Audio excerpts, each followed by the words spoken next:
Assalamu alaikum. Welcome to all of you in my YouTube channel. Today we will discuss about the sensory receptor physiology. These are the outlines of today's lecture. At the end of this lecture, you will be able to learn about the following outlines. We will introduce the sensory receptor. We will also discuss that sensory receptor act as a biological transducer. We will classify the sensory receptor, and we will also discuss the different special characteristic of receptor, and we will explain the pathway and mechanism of sensory transmission to the central nervous system, and we will discuss different miscellaneous point regarding sensory receptor physiology, and at last we will touch the clinical and anesthetic correlation regard sensory receptor. Let's start our lecture. आप लोगों को पता है from the basic knowledge that human being में basically 5 sensory organs होते हैं, 5 senses होते हैं, जिसमें पहले नंबर पर हमारे साथ है hearing, sight, smell, taste and touch. और ये पांचों ह्यूमन बीइंग के अप टू कॉन्शियस लेवल है। मीन बॉडी और ऑर्गन्स इससे अवेयर होती है during the sensing these related stimuli. मगर इसके साथ साथ दूसरे सेंसेशंस भी बॉडी में मौजूद हैं जो बॉडी के सबकॉन्शियस लेवल पे हैं। मीन बॉडी वॉलंटियरली इससे अवेयर नहीं होती। फॉर एग्ज़ाम्पल जो मसल्स में और टेंडान में डिफरेंट स्पेशलाइज्ड सेंसरी रिसेप्टर है like spindle fibre and Golgi tendon, these are beyond our conscious level.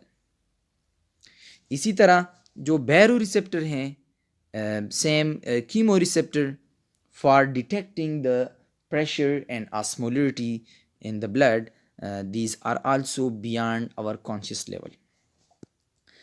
नीचे एक टेबल दी गई है जिसमें कॉन्शियस और सबकॉन्शियसनेस जो डिफरेंट रिसेप्टर है उसको अलग अलग डिस्कस मेंशन किया गया है, जिसमें कॉन्शियस में जो स्पेशल हमारे साथ सेंसिंग है इसमें है hearing, vision, taste, smell, equilibrium.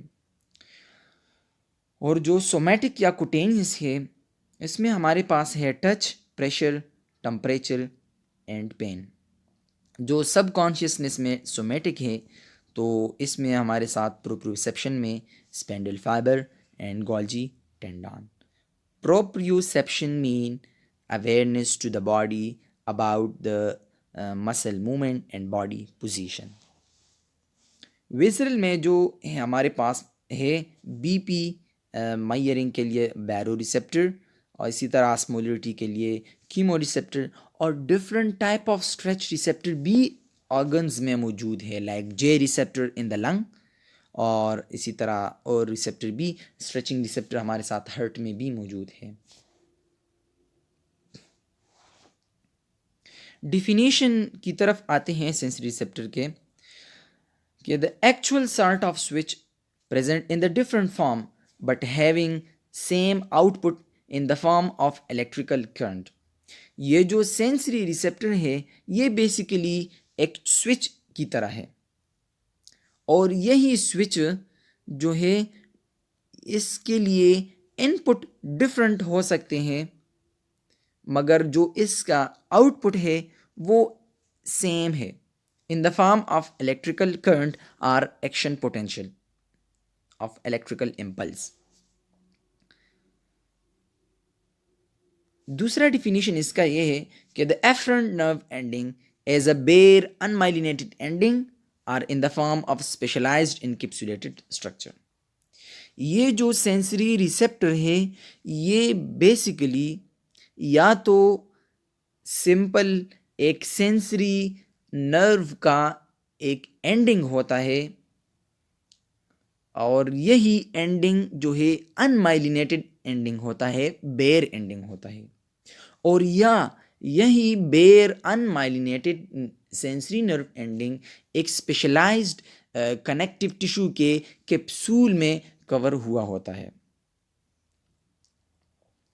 अगर इसकी रिसेप्टर की कम्प्लेक्सिटी की बात की जाए from the simple to the complex, तो ये सेंसरी रिसेप्टर या तो simple bare unmyelinated nerve ending होगा एफरेंट नर्व का, या ये तो यही बेयर नर्व एंडिंग एक स्पेशलाइज्ड कैप्सूल में कवर हुआ होगा, या ये एक special sensory separate cell consider किया जाएगा जिसको हम सेंस आर्गन भी कहते हैं। Now, how receptor act as a biological transducer? So the word transducer describe itself. Transducer mean the convert from one form of energy into the other form of energy. तो receptor basically हमारे साथ चाहे ये exterior receptor हो या interior receptor हो, ये different type of stimuli को रिस्पॉन्ड करता है, डिटेक्ट करता है, और ये जो स्टिमुलाई होता है, इनपुट होता है, ये इन the form of different type of energy होता है। फॉर एग्जांपल ये मैकेनिकल एनर्जी होगा या थर्मल एनर्जी होगा या केमिकल एनर्जी होगा या इलेक्ट्रोमैग्नेटिक एनर्जी होगा। उसी एनर्जी को एक आउटपुट एनर्जी में कन्वर्ट कर देते हैं इन the form of electrical energy. तो इसलिए इस रिसेप्टर को बायोलॉजिकल ट्रांसड्यूसर भी कहते हैं। फॉर एग्जांपल अगर किसी को मैकेनिकल हिट हो, तो इसी मैकेनिकल हिट की वजह से ये जो mechanical energy as a stimulus इसकी रिसेप्टर को मिली, तो इसी स्टिमुलस की वजह से जो कोटेनियस यानी स्किन में मैकेनिकल स्टिमुलाई के लिए जो रिसेप्टर रिस्पॉन्सिबल है, फॉर एग्जांपल पिसीनियन कार्पसल, वो एक्टिवेट हो जाते हैं, और इसके एक्टिवेट होने की वजह से वो इस मैसेज को इन the form of electrical impulses into the central nervous system carry कर लेते हैं, ट्रांसफ़र कर देते हैं। इसी तरह जो केमिकल नॉक्शियस स्टिमुलाई को रिस्पॉन्ड करते हैं, जो फॉर एग्जांपल कीमो रिसेप्टर होते हैं, वो केमिकल एनर्जी को कन्वर्ट कर देते हैं इनटू इलेक्ट्रिकल एनर्जी। इसी तरह जो थर्मो रिसेप्टर होते हैं, फॉर एग्जांपल रेफेनी एंड बल्ब या क्रॉस एंड बल्ब, जो हॉट एंड कूल के लिए रिस्पॉन्सिबल हैं, तो वो इसी थर्मल एनर्जी को कन्वर्ट कर देते हैं इनटू इलेक्ट्रिकल एनर्जी। तो इसलिए सेंसरी रिसेप्टर को बायोलॉजिकल ट्रांसड्यूसर कहते हैं। अब रिसेप्टर रिगार्डिंग द लोकेशन हमारे साथ ब्रॉडली टू में डिवाइड है। एक है एक्सटीरियर रिसेप्टर, दूसरा है इंटीरियर रिसेप्टर। एक्सटीरियर रिसेप्टर वो रिसेप्टर होते हैं जो एक एक्सटर्नल स्टिमुलस को अवे फ्रॉम द बॉडी को रिस्पॉन्ड करते हैं। जो एक stimuli away from the body हो और इसको एक रिसेप्टर रिस्पॉन्ड कर रहा होगा, उसको हम कहते हैं एक्सटीरियर रिसेप्टर। और अगर इनसाइड द बॉडी एक स्टिमुलाई जनरेट होगी और कोई रिसेप्टर इसको रिस्पांस देगा, तो इसको हम इंटीरियर रिसेप्टर कहेंगे। एक्सटीरियर रिसेप्टर में भी फर्दर क्लासिफाई किया गया है। इस डायग्राम में आप देख ले, स्किन की एक डायग्राम को जूम किया गया है, तो इसमें डिफरेंट टाइप ऑफ 5 रिसेप्टर हैं, आगे हम डिस्कस करेंगे, और इसके लोकेशन अलग अलग है और स्टिमुलस अलग अलग होते हैं जिसको दैट सेंसरी रिसेप्टर रिस्पॉन्स करते हैं। डायग्राम में आप देख ले कि एक मेरकल डिस्क दिया गया है जो टच को रिस्पॉन्ड करते हैं। इसी तरह पिसीनियन कार्पसल दिया गया है जो ऑलरेडी जो ये भी टच को रिस्पॉन्ड करते हैं। और इसकी लोकेशन को आप मेमोराइज करें कि इसका लोकेशन क्या है। इसका लोकेशन बहुत बड़ा इम्पोर्टेंस रखता है। इसी तरह जो ये मेरकल डिस्क जो है ये एपिडर्मस के बीनीथ होता है, और इसी तरह Meissner corpuscle be between the dermis and epidermis. इसी तरह जो रेफेनी एंडिंग है, बेरनर एंडिंग है फॉर द नोसिसेप्टर, और जो इसी तरह पेसिनियन कार्पसल है जो डीप डर्मस में मौजूद होता है। तो ये इसके लोकेशंस हैं। अब यही एक्सटीरियर रिसेप्टर जो ऑलरेडी हमने डायग्राम में देख लिए, ये 5 बेसिकली एक्सटीरियर रिसेप्टर हैं। फर्स्ट नंबर पर आता है मैकेनो रिसेप्टर। तो जो मैकेनो रिसेप्टर है इन एक्सटीरियर रिसेप्टर, वो बेसिकली है पिसिनियन कार्पसल। और इसी तरह और मैकेनो रिसेप्टर भी बॉडी में मौजूद है कोटेनियस रिसेप्टर के अलावा, जैसे बैरो रिसेप्टर, जैसे organ of Corti for the hearing, जैसे vestibular system for the balancing, जैसे proprioceptor for position of the body. तो ये different type of mechanoreceptor है। और यही मैकेनो रिसेप्टर जो है ये basically stretching and compression of the receptor को डिटेक्ट करते हैं। फॉर एग्जांपल एक मैकेनिकल स्टिमुलाई इसको मिलेगी, तो इसी मैकेनिकल स्टिमुलस की वजह से इस नर्व एंडिंग की या तो स्ट्रेचिंग होगी या कंप्रेशन होगी। उसी स्ट्रेचिंग या कंप्रेशन की वजह से ये रिसेप्टर एक्टिवेट होगा, मींस इसमें डिपोलराइजेशन आकर होगी, इसमें अनस्टेबिलिटी जनरेट होगी। उसी अनस्टेबिलिटी को हम डिपोलराइजेशन कहते हैं, और डिपोलराइजेशन को हम यूँ एक्सप्लेन करते हैं कि सेल में पॉजिटिविटी जनरेट हो जाती है, सोडियम चैनल ओपन हो जाती हैं और इसकी इन्फ्लक्स हो जाती हैं, और यूं ही ये इसमें एक्शन पोटेंशियल जनरेट हो जाती है। तो ये बेसिकली जो मैकेनो रिसेप्टर है ये या तो स्ट्रेचिंग या कंप्रेशन की वजह से एक्टिवेट होगा। तो अगर ये एक्सटीरियर रिसेप्टर में जो हमारे पास मैकेनो रिसेप्टर है, तो इसको हम कहते हैं पिसिनियन कार्पसल। इसी तरह जो वेसल में प्रेशर बीपी मेजरिंग के लिए जो होते हैं उसको बैरो रिसेप्टर कहते हैं। इसी तरह जो प्रोप्यूसेप्टर है for the muscle positioning, tension and stretching, तो इसको आगे हम डिस्कस कर लेंगे। दूसरे नंबर पर है थर्मो रिसेप्टर। तो जो थर्मो रिसेप्टर हैं ये बेसिकली टेम्परेचर चेंजिंग को डिटेक्ट कर देते हैं। इसमें कूल्ड के लिए अलग है, हॉट के लिए अलग है। जो कूल्ड के लिए रिस्पॉन्सिबल है उसको हम कहते हैं क्रॉस एंड बल्ब, और जो हार्ड के लिए रिस्पॉन्सिबल है उसको हम कहते हैं रोफेनी एंड आर्गन। यहाँ पर डायग्राम में आप देख सकते हैं, ये जो लेफ्ट साइड डायग्राम में दिया गया है, जो येलो कलर की नज़र आती है इन द डर्मस, इसको हम कहते हैं क्रॉस एंड बल्ब। और ये जो in the left diagram to the right side जो पर्पल कलर में दिया गया है, इसको हम कहते हैं रोफेनी एंडिंग। तीसरे नंबर पर हमारे साथ हैं नोसिसेप्टर। नोसिसेप्टर ऑलरेडी हमने डिस्कस किया कि ये एक बेर नर्व एंडिंग होती है, सिंपल ऑफ द एफर नर्व, और ये इसी नोसिसेप्टर में फिर फर्दर टाइप्स हैं। या ये तो थर्मल रिस्पांस स्टिमुलाई को रिस्पांस देते हैं, या मैकेनिकल स्टिमुलाई को रिस्पांस देते हैं, या एक साइलेंट नोसिसेप्टर भी मौजूद होते हैं जो केमिकल मीडिएटर को रिस्पांस देते हैं। इसी नोसिसेप्टर पर फर्दर अगर आप स्टडी करना चाहते हैं, लर्न करना चाहते हैं, तो पेन मैनेजमेंट पर वीडियो बनाई गई है, उसी में नोसिसेप्टर को डीप एक्सप्लेन किया गया है। फोर्थ नंबर पर हमारे साथ है कीमो रिसेप्टर।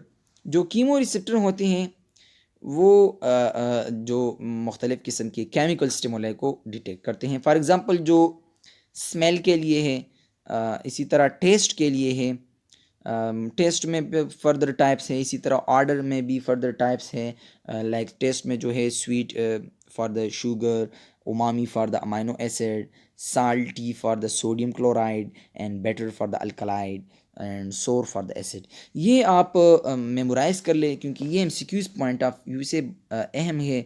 MCQs में आ सकते हैं कि for example umami taste for which, so umami for the amino acid. इसी तरह इलेक्ट्रोमैग्नेटिक जो रिसेप्टर्स होते हैं, these are basically telereceptor, means that these stimuli away from the body। इसमें जो हमारे साथ एग्ज़ाम्पल है जो साइट के लिए होते हैं, तो इसमें भी फर्दर टू टाइप्स हैं। एक वो रिसेप्टर जो ब्राइट लाइट को रिस्पांस देते हैं, उसको हम कहते हैं कॉन्स, और एक वो रिसेप्टर जो डार्क लाइट को रिस्पॉन्स शो करते हैं, उसको हम कहते हैं रॉड्स। ये बेसिकली रेटिना ऑफ द आई में मौजूद होते हैं। ये बेसिकली वही एक्सटीरियर रिसेप्टर के टाइप्स हैं। तो एक्सटीरियर रिसेप्टर में जो मैकेनो रिसेप्टर थे, तो उसको हम कहते थे पिसीनियन कार्पसल। जो पिसीनियन कार्पसल था, ये बेसिकली प्रेशर को एंड वाइब्रेशन को डिटेक्ट करते हैं, और इसका जो स्ट्रक्चर है वो एक स्पेशलाइज्ड कैप्सूल में इसकी कवरिंग हुई है, और ऑनियन लाइक इसका कंसेंट्रिक लेमेला है जो कनेक्टिव टिश्यू में एनकेप्सुलेटेड हुआ होता है, और इसका जो फाइबर है ये ए बीटा फाइबर है। इसी तरह दूसरे नंबर पर जो कुटेनियस रिसेप्टर में है, इसमें नोसिसेप्टर, ये एक अनकेप्सुलेटेड नर्व एंडिंग है और स्किन में मौजूद होता है, और इसका जो फाइबर है या तो ए डेल्टा होगा या सी फाइबर होगा। ए डेल्टा जो है ये फास्ट पेन के लिए रिस्पॉन्सिबल है, शार्प पेन, एक्यूट पेन, और इसी तरह जो सी फाइबर है ये क्रॉनिक पेन और लेट पेन के लिए रिस्पॉन्सिबल है। ये फाइबर की डायमीटर पर और माइलिनेशन पर डिपेंड करता है। जितना फाइबर की डायमीटर इंक्रीज होगा, इतना इसमें इम्पल्स क्विक ट्रांसमिट होगा, और इसी तरह जितना फाइबर की माइलिनेशन ज़्यादा होगी, इतना इसमें ट्रांसमिशन रैपिडली ट्रांसमिट होगा। थर्ड नंबर जो टच में इसमें हमारे पास कुटेनियस में मौजूद हैं, इसमें फर्दर टू टाइप्स हैं। एक मेजनर कार्पसल है for the dynamic touch, means light touch, और जो ये अपर डर्मस में मौजूद होता है। ऑलरेडी हमने पिछले स्लाइड्स में इसकी डायग्राम देख ली, और इसका जो फाइबर है ये ए बीटा फाइबर है। टच में जो दूसरे नंबर पर हमारे साथ है मेरकल डिस्क, ये फॉर द स्टैटिक टच, और ये एपिडर्मस में मौजूद होता है, और इसका जो फाइबर है ये ए बीटा फाइबर होता है। ये तो हो गए कुटेनियस मैकेनो रिसेप्टर। जो थर्मो रिसेप्टर हैं, इसमें ऑलरेडी हमने डिस्कस किया cross and bulb for the cooled stimuli detection, और इसका फाइबर जो है ए डेल्टा फाइबर है। और रिफेनी एंड आर्गन जो है ये डीपर डर्मस में मौजूद होता है, और इसका भी एक कैप्सूल में इसकी कवरिंग होती है, और इसका जो स्ट्रक्चर होता है वह सिलेंड्रिकल लाइक स्ट्रक्चर इसका होता है, और इसका जो फाइबर है ये सी फाइबर है।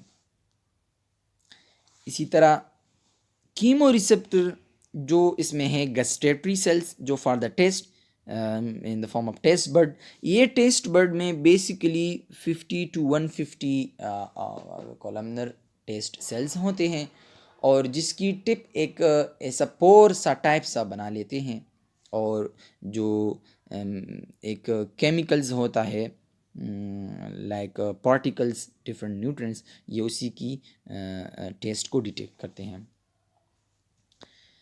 और दूसरे नंबर पर हमारे साथ है olfactory epithelial for smell. Tilly receptors में फर्दर टू है, एक साइट के लिए है, एक हेयरिंग के लिए है। साइट के लिए जो है रॉड एंड कॉन्स, जो इलेक्ट्रोमैग्नेटिक एनर्जी सेंसर है, मींस इलेक्ट्रोमैग्नेटिक एनर्जी को इलेक्ट्रिकल इम्पल्स में कन्वर्ट कर देते हैं। और एक argon of Corti for the hearing, जिसमें हमारे साथ हेयरिंग सेल्स होते हैं जो मैकेनिकल स्टिमुलाई को बेसिकली ये डायरेक्टली मैकेनिकल स्टिमुलाई नहीं होता, जो बेसिकली हमारे साथ हियरिंग के लिए होती है, ये एक साउंड एनर्जी होती है, ये एक वेव्स के फॉर्म में ट्रेवल करती हैं। जो ही ये ईयर ड्रम तक पहुंच जाती हैं तो ईयर ड्रम वाइब्रेट हो जाती है, और ईयर ड्रम की वाइब्रेशन की वजह से मिडल ईयर में जो बोन्स होते हैं स्टेपस, मेलियस एंड इनकस, इसमें मूवमेंट हो जाती है, और जो लास्ट बोन है इनकस, वो इनकस फर्दर इनर ईयर में जो हमारे साथ कोक्लिया होता है और वेस्टिब्यूल होता है, उसमें जो हमारे साथ फ्लूइड होते हैं, पेरिलम फ्लूइड, एंडोलम फ्लूइड, उसमें मूवमेंट जनरेट हो जाती है। और उसी मूवमेंट की वजह से जो हमारे साथ स्केला मीडिया एंड टेम्पेनी में जो हमारे साथ हेयर सेल्स होते हैं, इसकी वाइब्रेशन हो जाती है, और वो vibration of that cell act like a mechanical stimuli for the dead hair cells.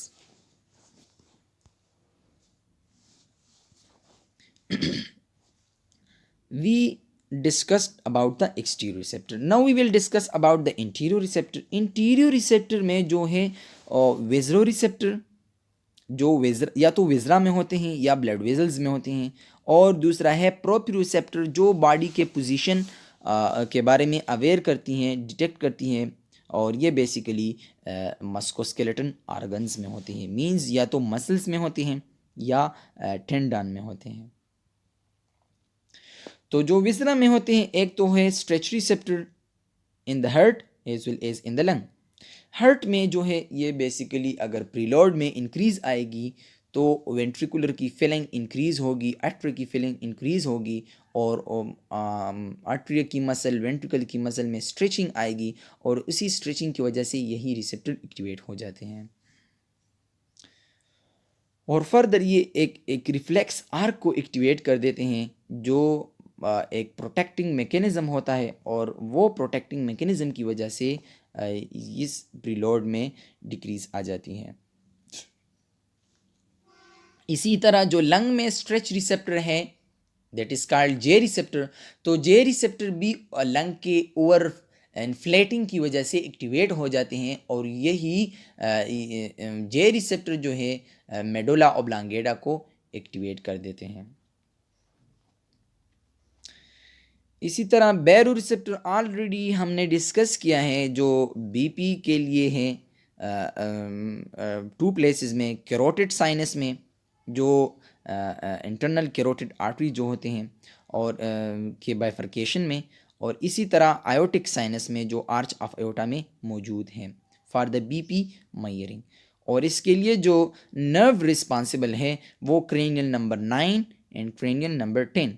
Cranial number 9 जो ट्रांसमिशन करता है from the carotid sinus, and cranial number 10 जो ट्रांसमिशन करता है फ्रॉम आयोटिक साइनस। और इसी तरह पोकेसन इन जक्स्ट्राग्लोमेरुलो अपैरेटस, यही पोकेसन, ये बेसिकली एक स्पेशलाइज्ड स्मूथ मसल होते हैं एफरेंट आर्ट्रियोल्स के इन द नेफ्रॉन, और वो बेसिकली भी प्रेशर सेंसिंग करते हैं किडनी में। और जो ही अगर प्रेशर डिक्रीज़ होगा, बीपी डिक्रीज़ होगी, तो ये पोकेसन एक्टिवेट होगा और ये रेनिन की रिलीज़ करेगी, और इसी की वजह से रास मैकेनिज़्म एक्टिवेट होगा, और जो बॉडी में वाटर की, सोडियम की रिटेंशन करती हैं, जिसकी वजह से बीपी इंक्रीज़ हो जाती हैं। इसी तरह जो कीमो रिसेप्टर है, ये कैरोटिड एंड आयोटिक बॉडीज़ है, और यही जो carbon dioxide partial pressure and oxygen partial pressure के को मॉनिटरिंग इसकी करते हैं। और यही अगर और इसमें सेंट्रल कीमो रिसेप्टर भी मौजूद हैं जो वेंट्रोलेटरल ऑफ मेडुला में हैं, और ये बेसिकली CSF में जो हमारे साथ एसिडिटी में चेंजिंग आती है उसको डिटेक्ट करते हैं। 4th नंबर पर हमारे साथ मौजूद है ऑस्मो रिसेप्टर, जो बेसिकली ऑस्मोलरिटी को रेगुलेट करते हैं, उसको डिटेक्ट करते हैं उसमें जब चेंजिंग आती है, और ये भी जक्स्ट्राग्लोमेरुलो अपैरेटस में होते हैं, इसके मिकोला डेंसा में। और ये बेसिकली डिस्टल कन्वोल्यूटेड ट्यूब्यूल के साथ जब कोई फिल्टर सब्सटेंस गुजर रहा होता है, और इसमें अगर सोडियम की कमी होगी तो ये एक्टिवेट होगा, और ये फर्दर जो हमारे साथ पोकेसन है उसको एक्टिवेट करेगा, और उससे रेनिन की रिलीज़ होगी और रास सिस्टम एक्टिवेट होगा। तो ये वेजरो रिसेप्टर हो गए। अब हमारे साथ हैं प्रोप्रियोसेप्टर। तो जो प्रोप्रियोसेप्टर है ये basically stimuli arise inside the body by change in the body position. अगर बॉडी की पोजीशन में चेंज आएगी मींस मसल की कंट्रैक्शन रिलैक्सेशन होगी, जॉइंट में मूवमेंट आएगी, इसी की वजह से ये रिसेप्टर एक्टिवेट होंगे। तो इसमें पहले नंबर पर हमारे साथ है वेस्टिब्यूलर अपैरेटस, जो हमारे साथ इनर ईयर में वेस्टिब्यूल में होता है और ये बॉडी के बैलेंस को मेंटेन करते हैं। ये वेस्टिब्यूल में भी होता है और semi circular canal of the inner ear में होता है और बॉडी की बैलेंसिंग को ये मेंटेन करते हैं। दूसरे नंबर पर हमारे साथ ये पिसीनियन कार्पसल। पिसीनियन कार्पसल हमारे साथ कोटेनियस में भी होते हैं और इसी तरह मसल्स में भी होते हैं। और जो मसल को अगर फॉर एग्जांपल लेगामेंट या फिशिया को एक वाइब्रेटरी सिग्नल मिलेगी या प्रेशर सिग्नल मिलेगी, उसी को ये डिटेक्ट करते हैं। थर्ड नंबर पर हमारे साथ है muscle spindle.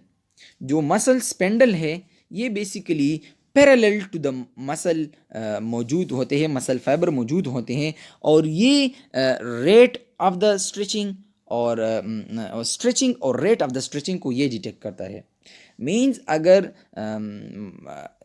For example muscle की मूवमेंट होगी और ये एक लिमिट होता है मसल की स्ट्रेचिंग का, तो जो लिमिट वो रीच हो जाती हैं उसी लिमिट पर ये मसल स्पेंडल एक्टिवेट हो जाते हैं और ये act as a negative feedback काम करते हैं, एक रिफ्लेक्स आर्क जनरेट कर देते हैं और उसी रिफ्लेक्स आर्क की वजह से जो हमारे साथ है मसल की फर्दर मूवमेंट नहीं होती।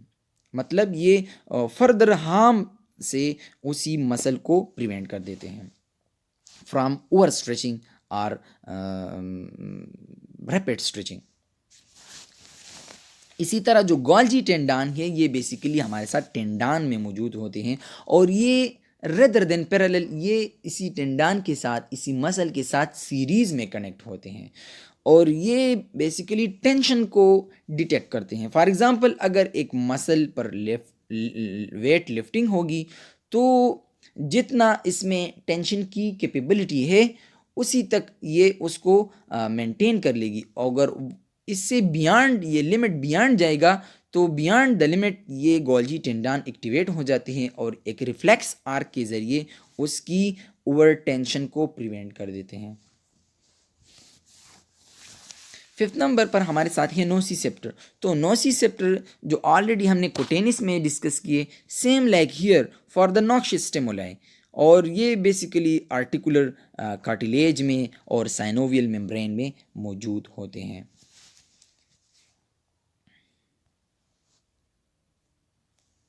अब हम डिस्कस करेंगे कुछ special characteristic of receptor.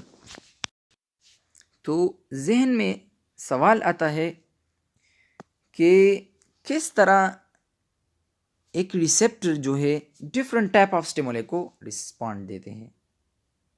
For example हमारे साथ एक थर्मो रिसेप्टर है और एक कीमो रिसेप्टर है। तो ये थर्मो और कीमो रिसेप्टर किस तरह इस different two type of stimulus को रिस्पॉन्ड देते हैं।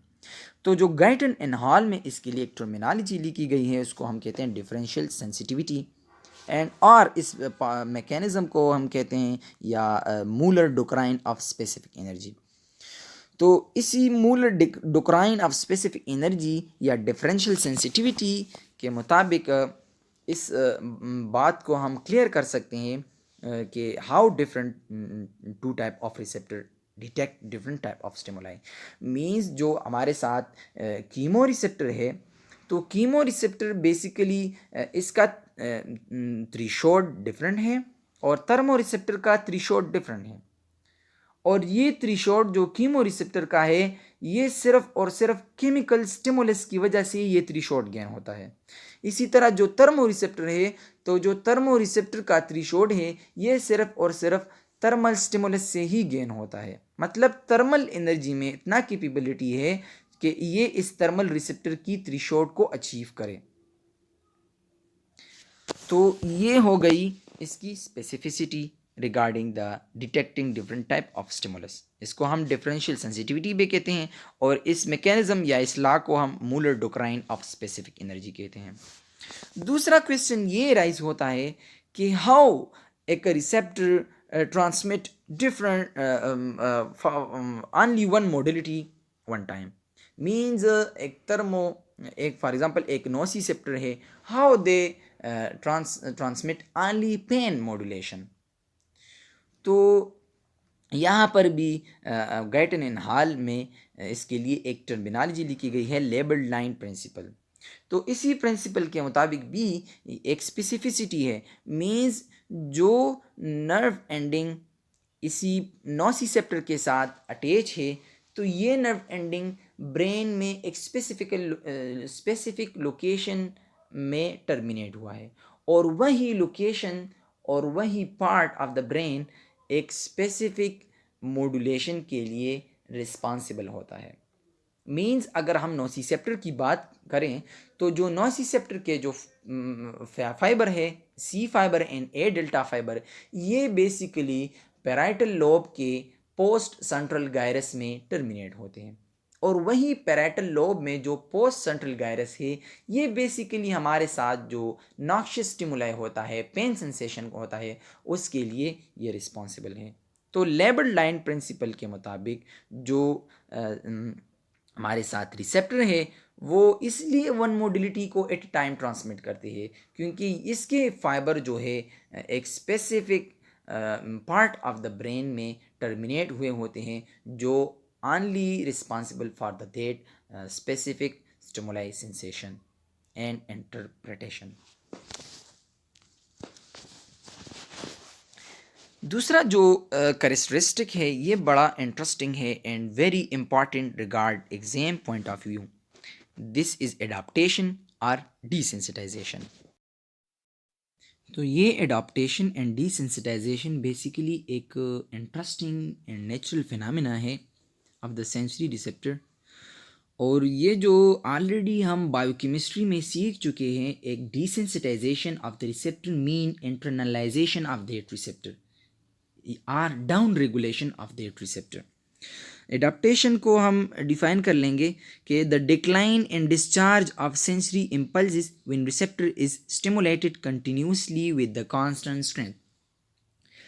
मतलब ये है कि एक रिसेप्टर को जब सेम स्टिमुलस कंटिन्यूसली मिलती है तो रिसेप्टर की डिस्चार्ज में, रिसेप्टर की इम्पल्स में डिक्लाइन आ जाती है, कमी आ जाती है,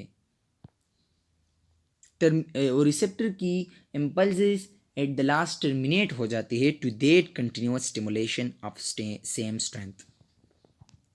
अब एडाप्टेशन में भी फर्दर टू टाइप्स हैं रिगार्डिंग रिसेप्टर टाइप्स।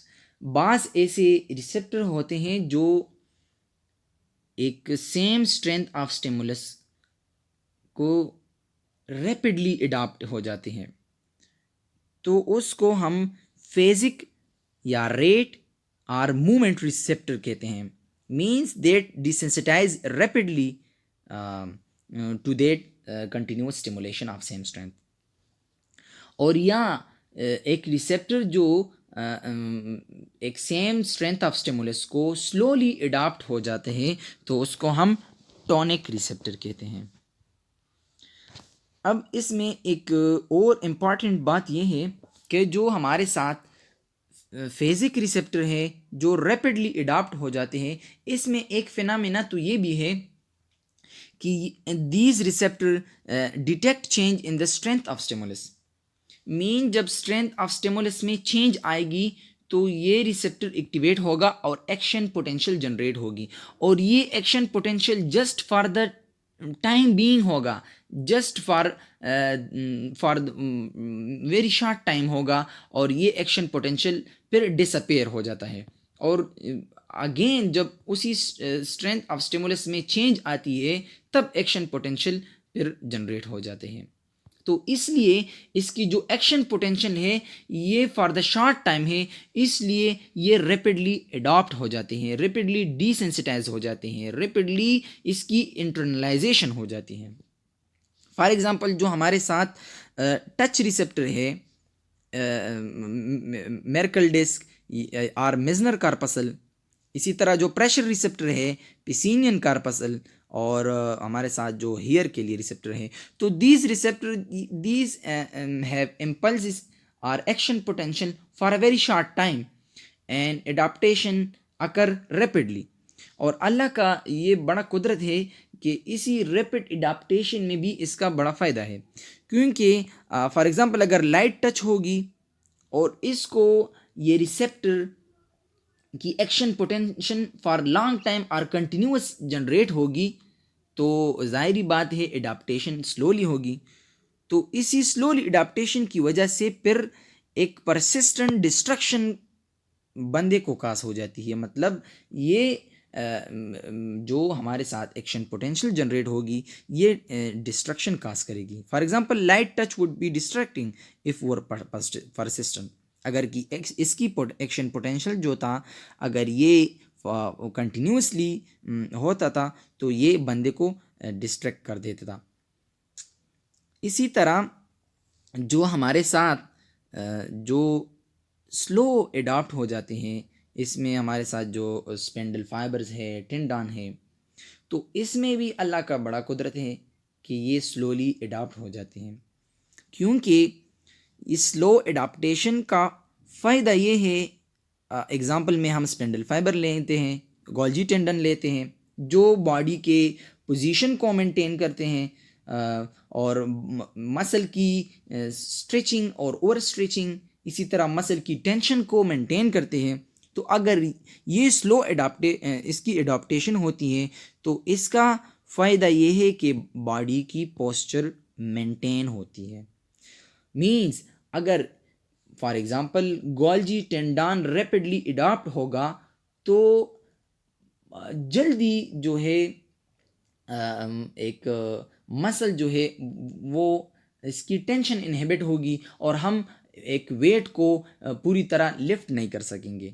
इसी तरह अगर हमारे साथ स्पेंडल फाइबर है, इसकी अगर रैपिडली एडाप्टेशन होती थी तो हम पूरी तरह मसल को स्ट्रेच नहीं कर सकते, क्योंकि वो उसकी action potential for short time होती थी। इसी तरह एडाप्टेशन उसकी रैपिडली होती तो हम पूरी तरह अपने मसल को स्ट्रेच या कंट्रैक्ट नहीं कर सकते थे।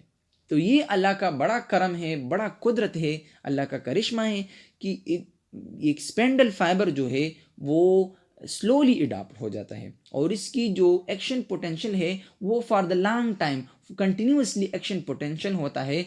तो फ़ायदा ये होता है कि बॉडी की पोस्चर मेंटेन हो जाती है। इसी तरह अगर हम नोसिसेप्टर की एग्जांपल ले लें, और नोसिसेप्टर जो है ये भी एक्सटर्नल जो हमारे साथ नॉक्शियस स्टिमुलाई है उसकी कंटिन्यूस मॉनिटरिंग करते हैं, कंटिन्यूसली उसकी मॉनिटरिंग करते हैं और इसकी एक्शन पोटेंशियल कंटिन्यूसली होता है और स्लोली इसकी एडाप्टेशन होती है।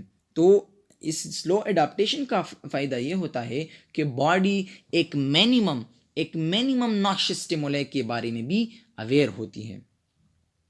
और इस जो जो हमारे साथ ये टॉनिक रिसेप्टर है, इसमें एक कंटिन्यूस स्टिमुलेशन या कंटिन्यूस एक्शन पोटेंशियल का एक रीज़न ये है कि इसमें आफ्टर डिस्चार्ज का क्वालिटी है, आफ्टर डिस्चार्ज की प्रॉपर्टी है। एक slow adaptation and second one after discharge.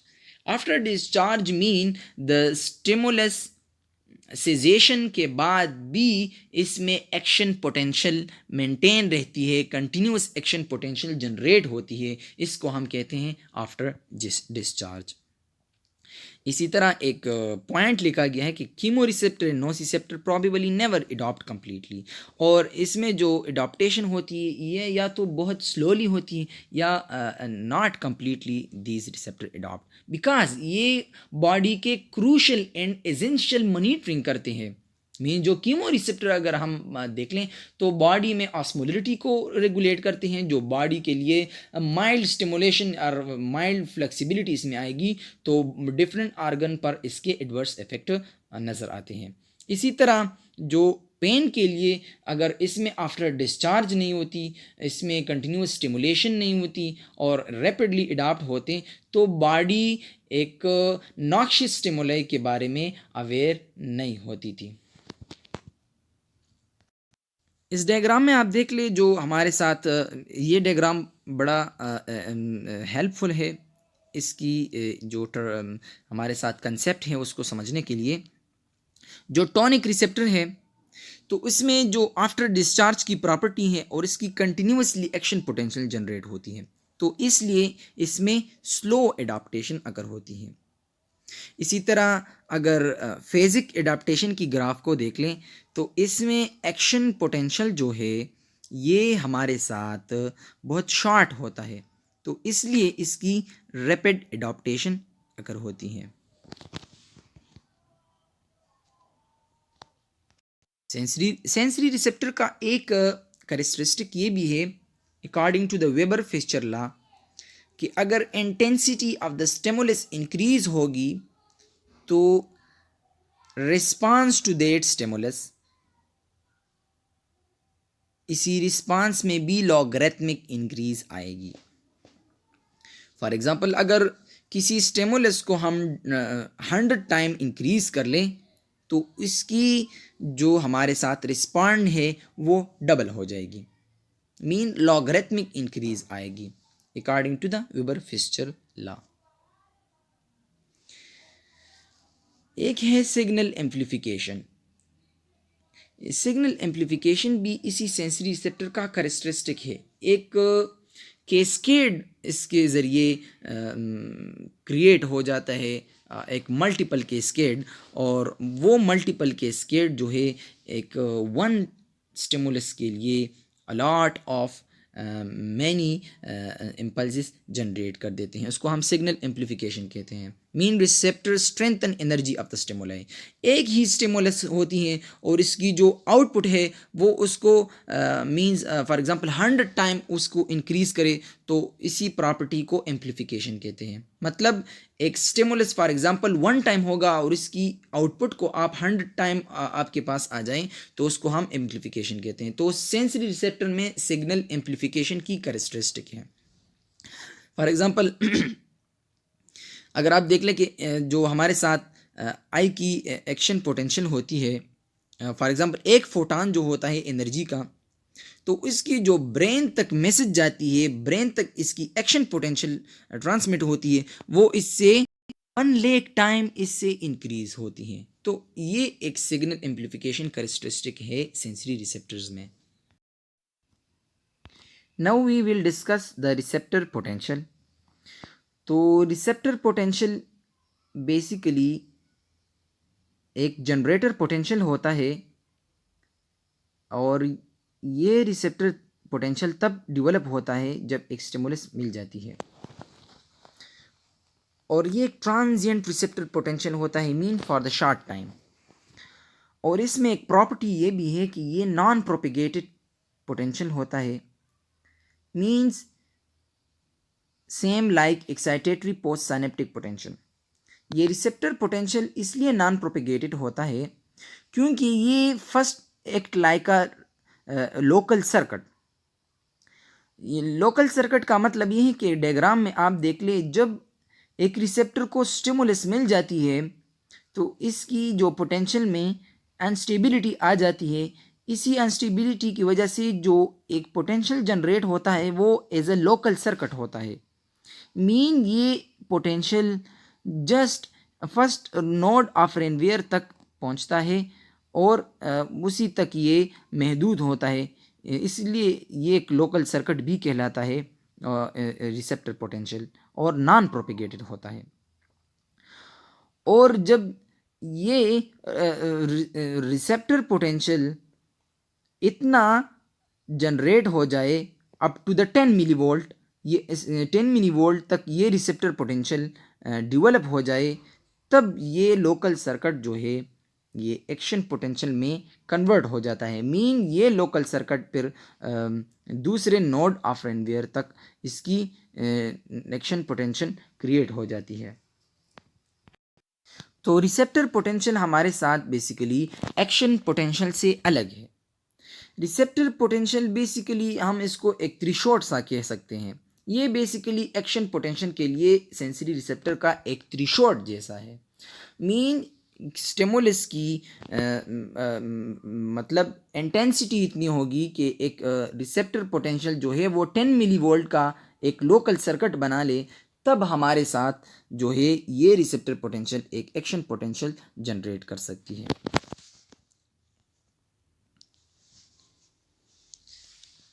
Already we discussed that sensory coding, basically that's are that sensory transduction जो हमारे साथ एक स्टिमुलस को इम्पल्स में कन्वर्ट कर देते हैं। मगर हमारे साथ जो सेंसरी कोडिंग होती है इसमें 4 एलिमेंट्री एट्रीब्यूट शामिल हैं।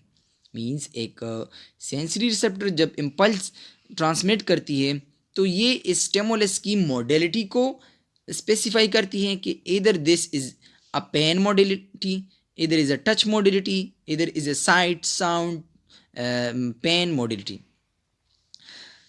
सेकंड, इसकी लोकेशन स्पेसिफाई होती है कि this impulse is transmitted from which place, from which location of the body. Third, इसकी टाइम एक्सप्लेन करती है, इसकी टाइम भी कोड हो जाती है कि स्टार्ट और and point of the stimulus क्या है। और fourth number the very important is the intensity, कि इंटेंसिटी इसका इस स्टिमुलस का स्ट्रेंथ कितना है, एम्पलीट्यूड कितना है, फ्रीक्वेंसी कितना है, ये भी सेंसरी कोडिंग में इंक्लूड है। तो सेंसरी कोडिंग में हमारे साथ एक स्टिमुलस की modality, location, time and intensity की कोडिंग होती है। मींस ब्रेन या सेंट्रल नर्वस सिस्टम जो है उस तक हमारे साथ जब ये एक्शन पोटेंशियल ट्रांसमिट होती है तो ब्रेन एक स्टिमुलस की इन चार एट्रीब्यूट्स के बारे में सिग्नल को परसीव कर लेता है। अब हम डिस्कस करते हैं स्ट्रेंथ ऑफ सेंसरी ट्रांसमिशन। तो जो हमारे साथ सेंसरी सिग्नल की स्ट्रेंथ होती है उसमें 2 चीज़ों की वजह से इंक्रीज़ आती है। या तो अगर मैनी फाइबर में सिग्नल क्रिएट होगी, जनरेट होगी, तो इस सिग्नल का स्ट्रेंथ इंक्रीज़ होगा। या अगर रिसेप्टर की फ्रिक्वेंसी में इंक्रीज़ आएगी, मतलब receptor for the many time activate होगा, तो इसी सिग्नल की स्ट्रेंथ में इंक्रीज़ आएगी। तो अगर हमारे साथ due to the greater number of fibre किसी सिग्नल की स्ट्रेंथ में इंक्रीज आती है तो इसको हम कहते हैं स्पेशियल समेशन। सिंपली इसको हम नर्व फाइबर स्ट्रेंथ ओरिएंटेड भी कह सकते हैं। इसी तरह अगर फ्रिक्वेंसी ऑफ द रिसेप्टर की वजह से अगर किसी सिग्नल में की स्ट्रेंथ में इंक्रीज आती है, इसको हम कहते हैं टेम्पोरल समेशन। और सिंपली इसको हम कह सकते हैं कि it is also called receptor strength oriented rather than nerve ending population oriented. अब हमारे साथ है conduction of nerve fibre. Nerve fibre में कंडक्शन किन चीज़ों पर डिपेंड करती है और फास्ट और स्लो क्यों होती है, किस तरह होती है, इसको हम डिस्कस करते हैं। तो हमारे साथ different type of nerve fibre है। ए फाइबर, ए बीटा फाइबर, ए डेल्टा फाइबर और इसी तरह सी फाइबर। जो ए बीटा ए डेल्टा फाइबर जो हैं वो हमारे साथ माइलिनेटेड होती हैं और सी फाइबर जो होती हैं वो हमारे साथ नॉन माइलिनेटेड होती हैं। तो हमें ये जानना चाहिए जो हमारे साथ माइलिनेटेड फाइबर होती हैं उसमें कंडक्शन फास्ट होती हैं रेदर देन नॉन माइलिनेटेड। और इसी तरह जिस फाइबर की डायमीटर इंक्रीज होगी तो उसमें भी कंडक्शन फास्ट होगी। तो अगर हम स्लो कंडक्शन वाले की बात करें, फॉर एग्जांपल सी फाइबर है तो इसका जो डायमीटर है 0.5 मिली सेकंड है। तो अगर सी फाइबर में ट्रांसमिशन होगी, फॉर एग्जांपल एक सी फाइबर वो एक टो से लेकर स्पाइन कार्ड तक ट्रांसमिशन करेगी एक फाइबर की, तो वो 0.5 मीटर पर सेकंड के साथ जब ट्रेवल करेगी तो 2 सेकंड में ये from the big toe to the spine cord ये ट्रांसमिट कर सकती है सिग्नल को। इसी तरह अगर हम 120 मीटर पर सेकंड वाले डायमीटर की इनर फाइबर की स्ट्रेंथ की बात करें तो ये 1 सेकंड में एक फुटबॉल फील्ड को कवर कर सकते हैं, इतना इसमें कंडक्शन फास्ट होती है। ये बेसिकली क्लासिफिकेशन है नर्व फाइबर की जो ऑलरेडी हमने मेंशन किया। ए फाइबर, तो ए फाइबर हमारे साथ लार्ज होती है, मतलब इसका डायमीटर हाई होता है, लार्ज होता है। और सी फाइबर जो हमारे साथ स्मॉल साइज के होते हैं और अनमाइलिनेटेड होते हैं। और ए फाइबर में जो हमारे साथ अल्फा, बीटा, गेमा, डेल्टा, तो ये माइलिनेटेड होते हैं। इसी तरह जब अल्फ़ा की बात करें तो अल्फ़ा में भी हमारे साथ ग्रुप 1 ए, ग्रुप 1 बी। तो जो ग्रुप 1 है, जो ऑलरेडी हमने पिछले स्लाइड्स में डिस्कस किए थे, स्पेंडल फाइबर जो हमारे साथ मसल में थे, तो उसकी सबसे ज़्यादा डायमीटर है 17 मिलीमीटर। तो इसमें जो कंडक्शन होती है वो फास्ट होती है। और इसी तरह जो ग्रुप बी है, ये गोल्जी टेंडान है, उसकी डायमीटर जो हमारे साथ है 16 मिलीमीटर। इसी तरह जो बीटा और गेमा जो है उसको हम ग्रुप 2 कहते हैं, और ये हमारे साथ टच रिसेप्टर में होते हैं, और इसकी जो डायमीटर है ये 8 मिलीमीटर होता है। और ए फाइबर में जो लास्ट नंबर पर हमारे साथ है गेमा, तो उसको हम ग्रुप 3 बी कह सकते हैं।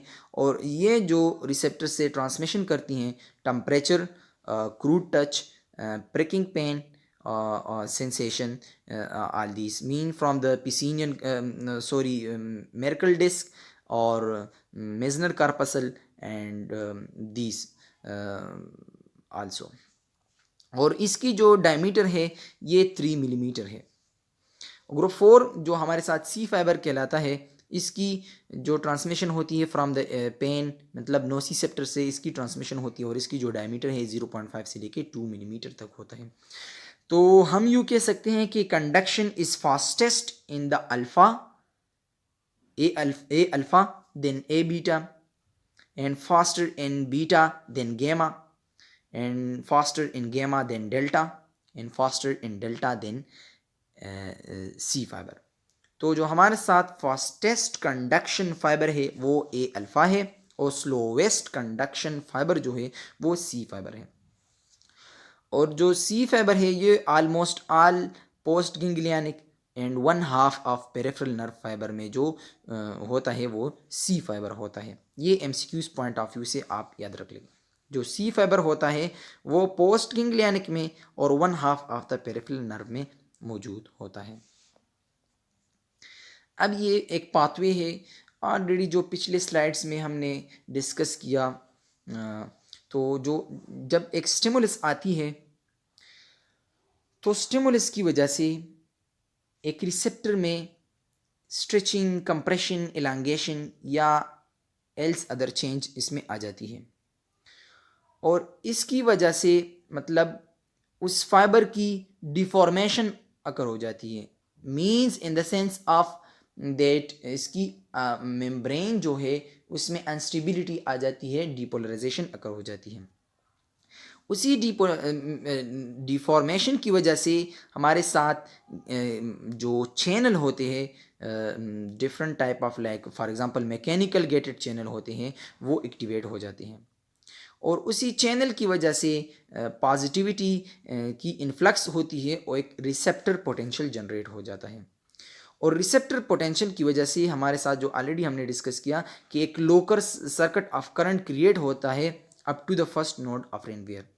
और अगर ये रिसेप्टर पोटेंशियल 10 मिली वोल्ट तक पहुंच जाता है तो ये दूसरे नोड ऑफ रेनवेयर तक भी इस ट्रांसमिशन को, सिग्नल को ट्रांसमिट कर देते हैं और एक्शन पोटेंशियल जनरेट हो जाता है। और जब ये दूसरे नोड ऑफ रेनवेयर तक ट्रांसमिशन उसकी होगी तो वहाँ पर फिर वोल्टेज गेटेड चैनल ओपन हो जाती है और सोडियम इन्फ्लक्स हो जाती है और एक्शन पोटेंशियल जनरेट हो जाती है। मीन जब लोकल सर्किट की इंटेंसिटी अप टू 10 मिलीवोल्ट तक पहुंच जाती है तो उसके ज़रिए हमारे साथ वोल्टेज गेटेड चैनल ओपन हो जाती है, और वहीं वोल्टेज गेटेड चैनल की वजह से सोडियम इन्फ्लक्स होती है और इसी की वजह से एक्शन पोटेंशियल जनरेट हो जाती है और ये एक्शन पोटेंशियल ट्रांसमिट करती है in different type of nerve fibre. For example A alpha, A beta, A delta, A gamma or C fibre. और वो of the diameter and myelination of that fibre पर डिपेंड करता है कि इसकी diameter और माइलिनेशन कितना है, और उसी की वजह से इसकी फास्ट एंड स्लो ट्रांसमिशन होती है to the central nervous system. और सेंट्रल नर्वस सिस्टम में भी इसकी प्रोसेसिंग, इंटरप्रिटेशन एंड परसेप्शन होती है और यू इफरेंट नर्व फाइबर के ज़रिए रिस्पांस शो हो जाता है, मोटर रिस्पांस। तो ये इसका एक पाथवे है।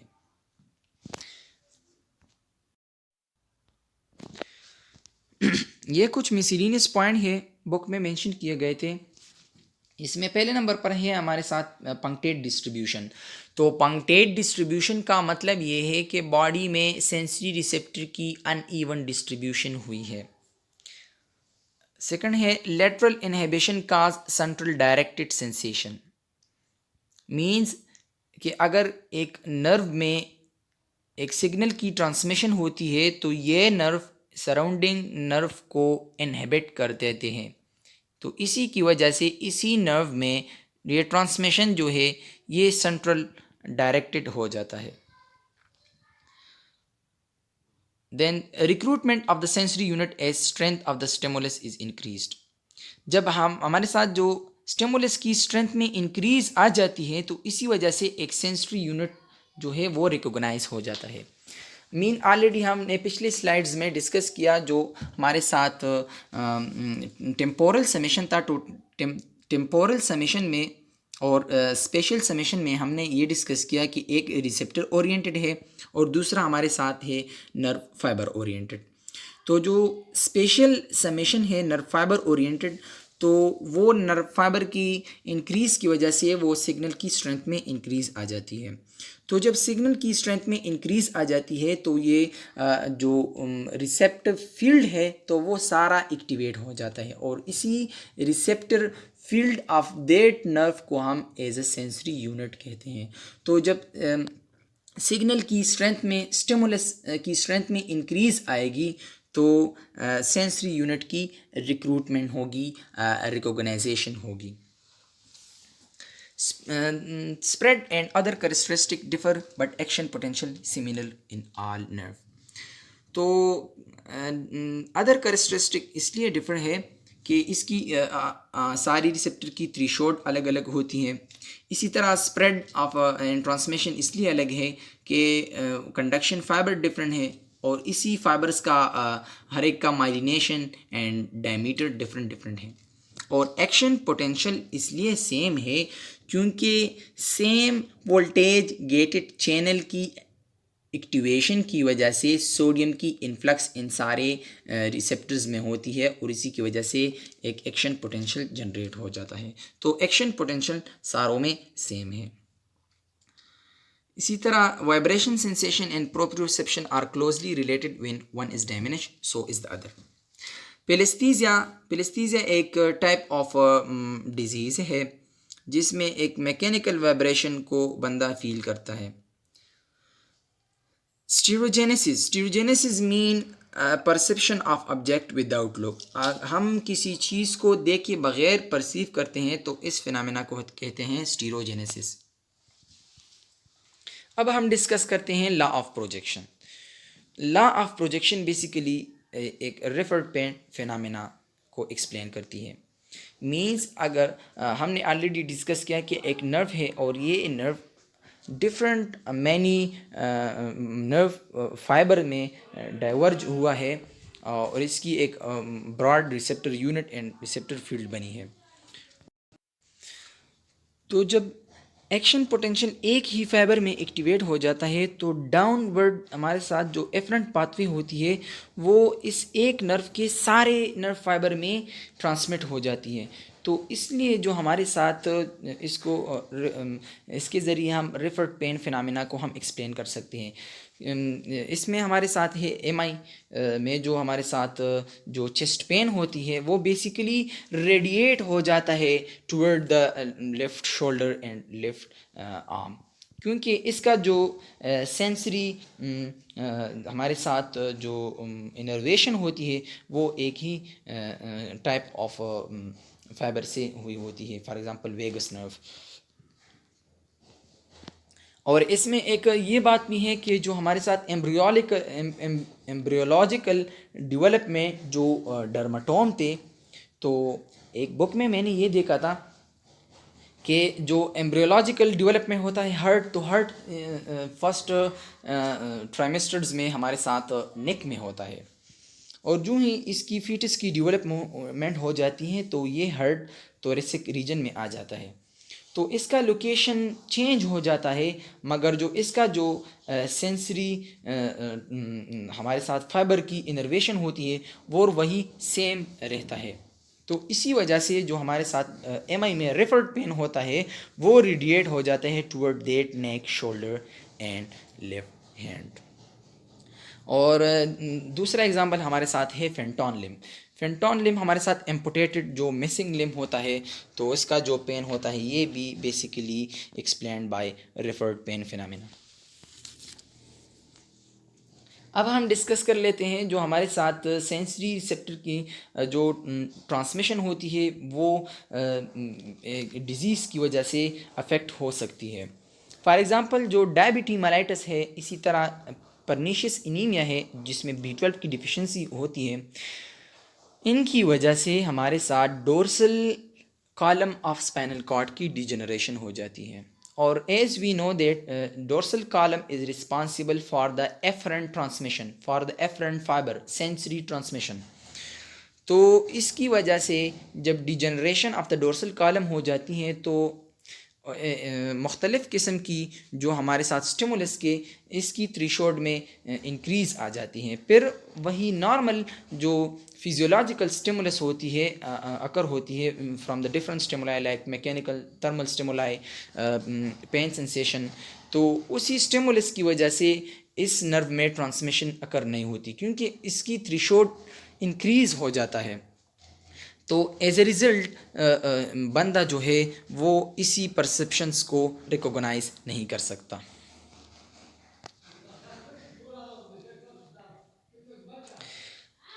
अब यहाँ पर मैंने क्लिनिकल एक टच दिया है कि हमारे साथ जो सेंसरी रिसेप्टर में हम ब्लॉक लगाते हैं जो लोकल एनेस्थेटिक होते हैं, इस तरह जो रीजनल एनेस्थीसिया होता है, तो इसको हम एक्सटीरियो रिसेप्टर ब्लॉक भी कहते हैं। तो local anaesthesia like for example lignocaine, procaine, bupivacaine जो हम यूज़ करते हैं, इसी तरह रीजनल ब्लॉक में हम जो पेरिफेरल सेंसरी ब्लॉक लगाते हैं, तो ये बेसिकली उस वोल्टेज गेटेड सोडियम चैनल को ब्लॉक कर देते हैं, तो एक्शन पोटेंशियल वो जनरेट नहीं होता। तो जब एक्शन पोटेंशियल जनरेट नहीं होता तो सिग्नल की ट्रांसमिशन नहीं होती। और ये जो एक्सटीरियो ब्लॉक होती है तो ये फाइबर्स पर डिपेंड करता है। तो जो हमारे साथ जो फाइबर की माइलिनेशन ज़्यादा होगी, डायमीटर इंक्रीज़ होगी, तो उसकी जो ब्लॉक है वो स्लोली होगी, और जो हमारे साथ शॉर्ट डायमीटर के होंगे, स्मॉल डायमीटर के होंगे, तो उसकी ब्लॉक अर्ली हो जाती है। मींस जो हम जब रीजनल या लोकल एनेस्थेटिक लगाते हैं तो फर्स्ट हमारे साथ सिंपैथेटिक ब्लॉक होती हैं, सेकंड हमारे साथ जो है सेंसरी ब्लॉक होती है, और थर्ड नंबर हमारे साथ sensory means tactile block, touch block और पेन ब्लॉक, और लास्ट में हमारे साथ मोटर ब्लॉक होती है। क्योंकि ये जो हमारे साथ कैटेगरीज है this only differ due to the conduction fibres. Last में हमने एक असेसमेंट डाला है जो हम पेरियोपरेटिव असेसमेंट करते हैं ऑफ द सेंसरी ट्रांसमिशन। तो जो हमारे साथ क्लिनिकल एनेस्थीसिया में हम सर्जरी से पहले जो हम डिफरेंट सेंसरी असेसमेंट करते हैं, टच असेसमेंट, इसी तरह पेन असेसमेंट करते हैं, इसी तरह तो इसकी वजह से हम इवालुएट कर लेते हैं कि इसमें सेंसरी ब्लॉक की अफेक्टिवनेस कैसी होगी। मतलब हमारे साथ जो है डायबिटीज है, परनीशियस एनीमिया है, तो ऑलरेडी उन लोगों में जो हमारे साथ स्टिमुलस है उसके लिए थ्रेशोल्ड हाई होता है, तो उसमें हमारे साथ बकदरे नॉर्मल जो हमारे साथ पर्सन होता है उसमें लोकल एनेस्थेटिक की जो कंसंट्रेशन है वो मिनिमम रिक्वायर्ड होता है। एंड इसी तरह simple stimulants such as touch, pin, prick, cooled are applied to the site of surgery. तो साइट ऑफ सर्जरी को हम ये टच अप्लाई करते हैं, पिन प्रिक कर लेते हैं, कूल कर लेते हैं, और हम इसी सेंसेशन को इवालुएट कर लेते हैं, और इसी इवालुएशन के ज़रिए फिर हम डिसाइड कर लेते हैं amount of the sensory block. Last में एक डायग्राम दिया गया है जो हम पेरियोपरेटिव मॉनिटरिंग करते हैं in anaesthesia for the sensory transmission, जिसमें हमें इवोक पोटेंशियल, और ये evoke potential basically specific sensory transmission के लिए हम करते हैं फॉर द स्पेसिफिक नर्व। और इसका प्रोस ये है कि relatively specific for the pathway investigate, जो पाथवे हम इन्वेस्टिगेट करने चाहते हैं तो इसके लिए ये स्पेसिफिक होता है ये इवोक पोटेंशियल। मगर इसके लिए एक्सपर्टीज़ और टेक्नीशियन की मतलब एक्सपीरियंस पर डिपेंड करता है, और ये एक्सपेंसिव भी होता है। These are my reference: Symbolingum book, Guyton and Hall book, and Ganning's Review of Medical Physiology. I hope that you will be fully understand about the sensory receptors. If you have any query, so you can ask question in comment box. Thank you so much.